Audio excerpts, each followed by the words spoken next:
भक्ति महारानी आ गई।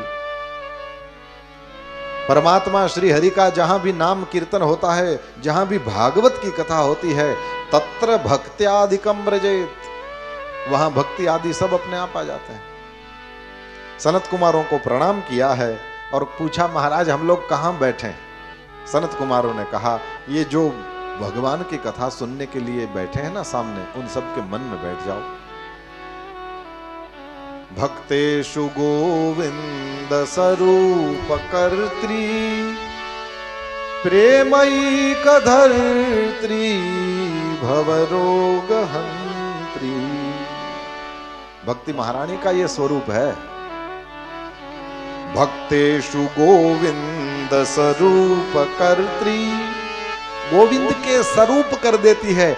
जिसके भी हृदय में भगवान की भक्ति आएगी, वह भगत नहीं रहेगा, वो भगवान बन जाएगा। भक्तों को गोविंद बना देने वाली है, यानी कि भगवान बना देने वाली है। भक्तेषु गोविंद स्वरूप कर्त्री, प्रेमैक धर्त्री। भक्ति को अपने दिल में धारण करना है तो एक ही उपाय है, प्रेम से धारण करी जाती है। भक्ति महारानी आपके हृदय में हमेशा रहे, ऐसी आपकी इच्छा हो तो याद रखिएगा, प्रेम से भरा भरा हृदय रखिए। नंद के हृदय को भक्ति नहीं छोड़ती, यशोदा के हृदय को नहीं छोड़ती। उसका एकमात्र कारण, ये प्रेमी थे। रात में बारिश हो रही थी, पिताजी लेके जाने वाले थे। छोटा मोटा कोई अपना छगन मगन कोई भी बच्चा होता है, उसको बारिश की मौसम में इस तरह से उठा के कोई ले नहीं जाता। नंदराय जी ऐसे, ये वसुदेव जी ऐसे ले गए थे। फिर भी गए। क्यों गए? बोले वे स्वार्थ के नगर से प्रेम के नगर में गए। कंस कौन है? देहाभिमान है। देहाभिमान का सीधा अर्थ स्वार्थ होता है।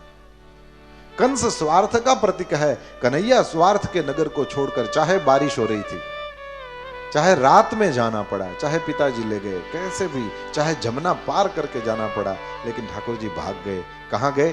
प्रेम के नगर में गए। प्रेमैक धर्त्री, ओ भवरोग हंत्री। भक्ति का यह प्रभाव है, वह भवरोग का हरण कर लेती है।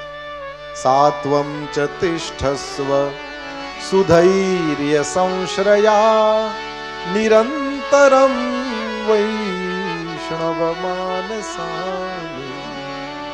निरंतर वैष्णवों के मन में रहना। कैसे रहना? सनत कुमारों ने कहा, सुधैर्य संश्रया। हे भक्ति, तुम धीरज धारण करके रहना। इसका मतलब यह है कि यदि वक्ता ने कह दिया कि तुम वैष्णवों के मन में जाके रहो, तो भक्ति ने ऐसे देखा, इसमें वैष्णव कौन है? कोई है वैष्णव? सारे खाना पीना विषय भोगना, एक दिन मर जाना, जितने दिखते हैं वैसे ही दिखते हैं। वैष्णव कौन है इसमें? वैष्णव किसको कहते हैं? नरसिंह मेहता ने 18 सूत्र दिए, इसमें से एक भी नहीं दिखता मुझे तो किसी में।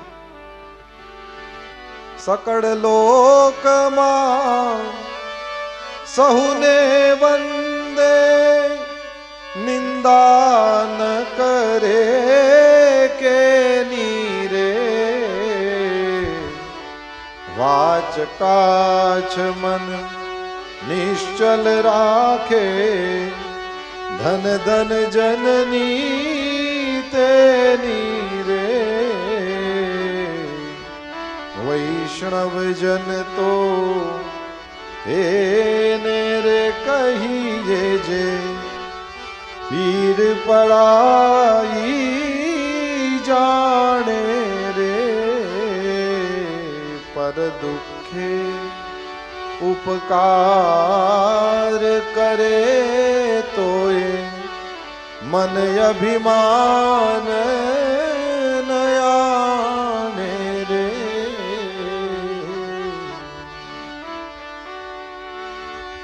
समदृष्टि ने तृष्णा त्यागी, पर स्त्री जेने मात रे। जिह्वा थकी असत्य न बोले, पर धन नव झाले हाथ रे। वैष्णव जन तो तेने कहिए जे, पीड़ पराई जाने रे। मोह माया व्यापे नहीं जेने, दृढ़ वैराग्य जेना मन मारे। राम नाम शू ताड़ी लागी, सकड़ तीरथ तेना तन मारे। वैष्णव जन तो तेने कहिए जे, पीड़ पराई जाने रे। वण लोभी ने कपट रहित छे, काम क्रोध निवार्या रे। भणे नर सैयो एनु दर्शन करता, कुड़ये को तेर तार्या रे।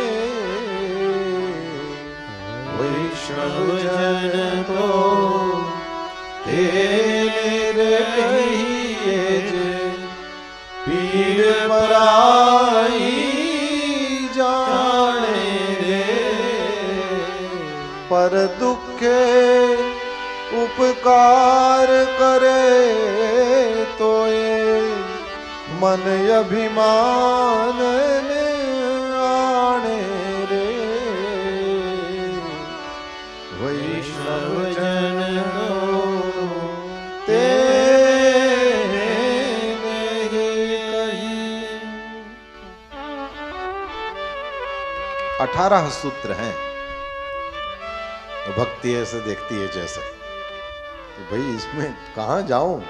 तुमने तो कह दिया निरंतरम वैष्णव मानसानी, वैष्णवों के मन में जाके बैठो, लेकिन वैष्णव कहां है? इसलिए सनत कुमारों ने कहा सुधैर्य संश्रया। हे भक्ति महारानी, जितने बैठे हैं सब वैष्णव हैं।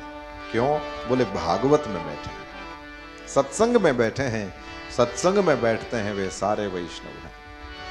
भक्ति ने कहा कि वो तुम्हारी दृष्टि विशाल है, इसलिए मुझे तो एक भी नहीं दिखता इसमें, बैठना तो मुझे है ना।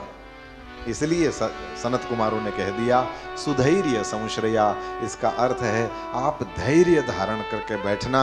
आज तो अभी पहला दूसरा दिन है महारानी जी, आप बैठो तो सही, और धीरे धीरे करके सब साफ हो जाएगा। 8 दिन की कथा सुनेंगे ये लोग, तो 8 दिन में सब साफ हो जाएगा और आपके बैठने के लिए जगह हो जाएगी, और उनका हृदय प्रेम से लबालब भरा रहेगा। आपको वहां आनंद आएगा, आपके बेटों को भी वहां आनंद आएगा, तो आप भी